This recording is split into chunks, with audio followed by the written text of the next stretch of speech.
चलो अभी हम लोग जस्ट पढ़े हैं आरबीसी के बारे में और ब्लड के बारे में पढ़े हैं, ब्लड क्या क्या काम करता है। आरबीसी के बारे में अभी अभी हम लोग पढ़ लिए।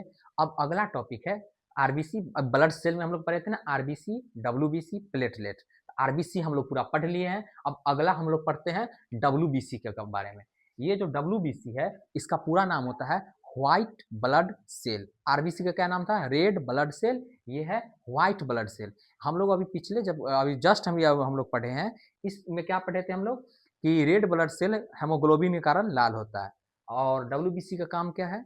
डब्ल्यूबीसी का काम है कि ये डिजीज से लड़ता है, डिजीज हमको नहीं होने देता, बैक्टीरिया से लड़ता है, वायरस से लड़ता है। ये हमारे लिए डिफेंस सिस्टम है, S-400 टाइप का ये काम करता है।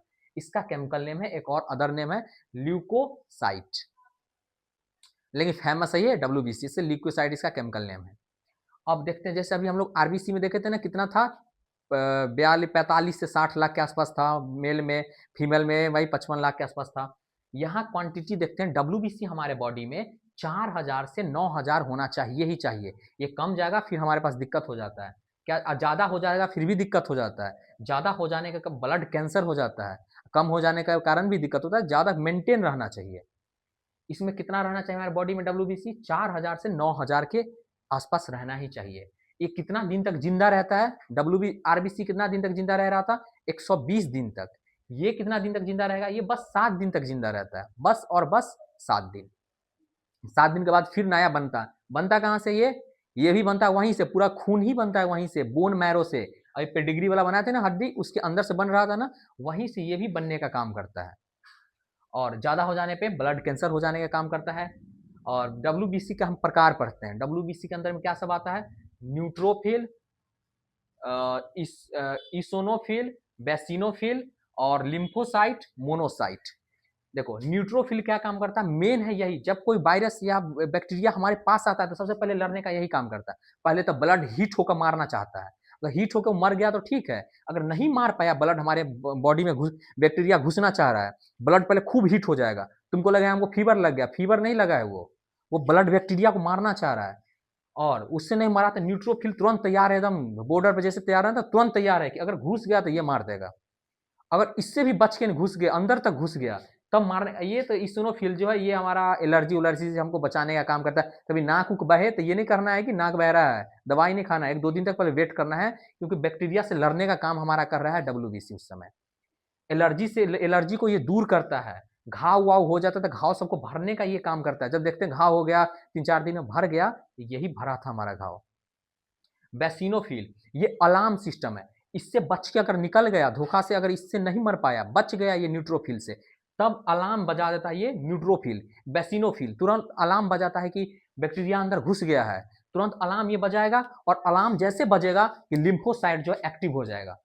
ये अलार्म बजाएगा और ये तुरंत एक्टिव हो जाएगा। जैसे हम लोग देखते हैं ना कि मिसाइल आने से पहले अलार्म बजता है। अभी कुछ दिन पहले हमारे यहाँ मिसाइल आने से पहले अलार्म बजने का प्रैक्टिस करवाया जा रहा था ना, वैसा ही अलार्म सिस्टम है। बैक्टीरिया आने से पहले अलार्म बजना शुरू हो गया और अलार्म बजा, ये एक्टिव हुआ और तुरंत एक्टिव हुआ। इसके अंदर 2 सेल होता है, एक होता है टी सेल, एक होता है बी सेल।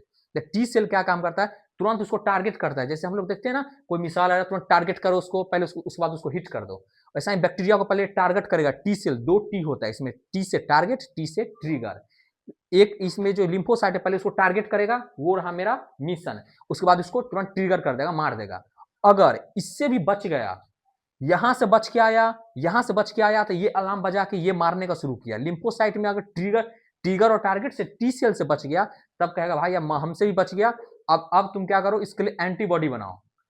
इस बैक्टीरिया को कौन मारेगा? अब ये तुरंत बी सेल जो है एंटीबॉडी बनाना शुरू करता है। अच्छा ये बैक्टीरिया है, इसके लिए क्या दवाई होगा? तुरंत ये दवाई बनाता है। किसको मारने के लिए? ये दवाई बनाएगा।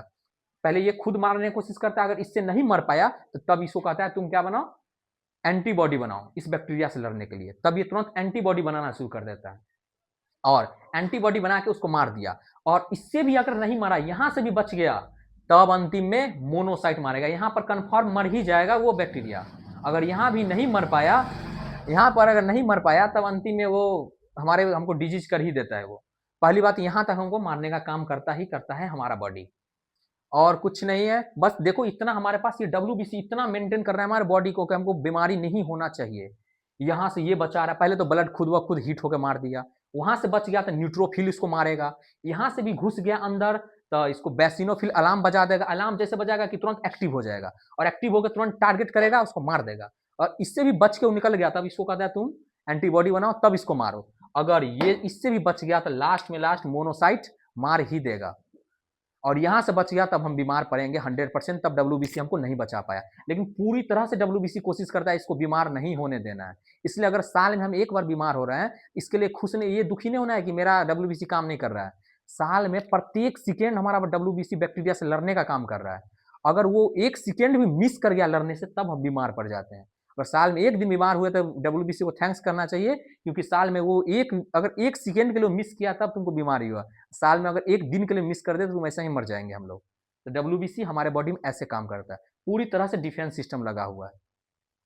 आरबीसी पढ़ लिए, डब्ल्यूबीसी पढ़ लिए। अब नेक्स्ट पढ़ते हैं, तीन चीज था ब्लड सेल में, आरबीसी, डब्ल्यूबीसी और एक था प्लेटलेट।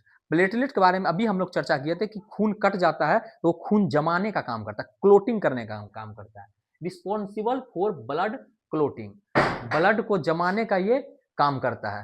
प्रोटीन, ये दो प्रोटीन निकालता है जिसके कारण ब्लड हमारा जम जाता है। एक प्रोटीन होता है थ्रोम्बोसिन और एक प्रोटीन होता है फिब्रिन।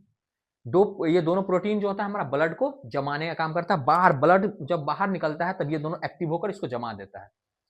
और कितना नंबर होना चाहिए, ये 15,000 से 1.5 लाख से, ये हमारा कितना नंबर होना चाहिए प्लेटलेट का? प्लेटलेट हमारा नंबर होना चाहिए 1.5 लाख से लेकर 4.5 लाख के आसपास हमारे बॉडी में प्लेटलेट होना चाहिए। अगर इससे कम हुआ फिर हमारा बॉडी में कहीं से अब ऑटोमेटिक कहीं कहीं से ब्लड निकलना शुरू हो जाएगा, ब्लड के बॉडी के अंदर ब्लड इधर उधर होना शुरू हो जाता है। इससे अगर ज्यादा कम हुआ तो, इससे ज्यादा हुआ मतलब ये ज्यादा मोटा हो जाएगा। ये काम क्या कर रहा था? ब्लड को जमाने का काम कर रहा था ना। जब ये ज्यादा मात्रा में हो जाएगा तो ब्लड ऑटोमेटिक अंदर में जमना शुरू हो जाएगा, और जब अंदर में शुरू हो जाएगा तो फिर हमारा हार्ट में, जब हार्ट में ब्लड जाता है, अभी पढ़ेंगे हम तुरंत अभी हार्ट के बारे में। हार्ट में ब्लड जाएगा, जब इतना मोटा होगा तो हार्ट के पाइप से, जिसको आर्टरी वेन कहते हैं, वो आर्टरी से बाहर नहीं निकल पाएगा, और आर्टरी से जब बाहर नहीं निकल पाएगा ज्यादा मोटा होने के कारण, तो हमको हार्ट अटैक आने का चांस बन जाता है। तो ये इतना के बीच में मेंटेन रहना चाहिए। ठीक है, अब हम लोग पढ़ते हैं हार्ट कैसे काम करता है, इसके बारे में अब हम लोग पढ़ते हैं। चलो हार्ट पढ़ते हैं अब हम लोग।